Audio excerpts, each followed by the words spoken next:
شادی کی تقریب کے بعد ودا ہوتے ہوئے دلہن نے اپنے والد کی پیشانی کا بوسہ لیا اور ان کے ہاتھ میں کوئی چیز تھما دی۔ تقریب میں موجود تمام حاضرین حیران تھے کہ آخر دلہن نے کون سی ایسی چیز اپنے والد کو دی ہے۔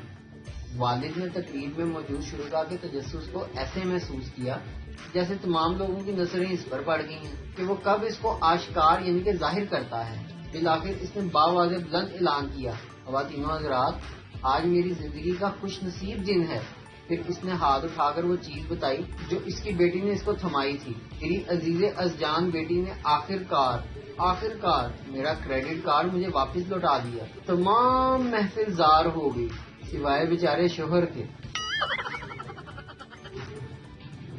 ایک آدمی نے ہوٹل کے روم میں کمپیوٹر دیکھا تو سوچا کہ بیوی کو میل کر دوں۔ جلدی میں میل غلط ایڈریس پر سینڈ ہو گئی۔ جس عورت کو میل ملی اس کا شوہر 2 دن پہلے ہی فوت ہو گیا تھا۔ میل پڑھتے ہوئے عورت بے ہوش ہو گئی۔ لکھا تھا کہ میں خیریت سے پہنچ گیا ہوں، نیٹ ورک بھی موجود ہے، جگہ چھوٹی ہے مگر شاندار ہے، ٹھنڈی ہوائیں جنت کا مزہ دیتی ہیں، دھول مٹی بالکل بھی نہیں ہے، میں نے جو سفید لباس پہنا تھا وہ ویسے کا ویسا ہی ہے، کل ہی تمہیں بھی بلا لوں گا۔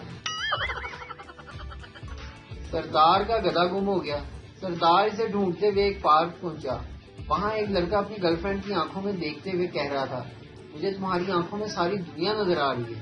سردار، دیکھنا بھائی، میرا گدھا تو نہیں نظر آ رہا کہیں۔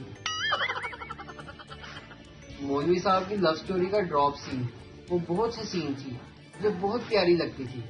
لاسٹ فرائیڈے میں اس کے گھر گیا، وہ دروازے پر آئی، میں اسے دیکھتا رہا، اس نے مجھے بھی دیکھا، وہ قریب آئی تو میں نے ہمت کی اور آہستہ سے کہا، چندا۔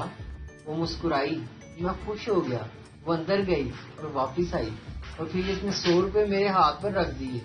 میں نے حیرت سے پوچھا، یہ کیا ہے؟ وہ مسکرا کر بولی، چندا۔ ویڈیو دیکھنے کا شکریہ۔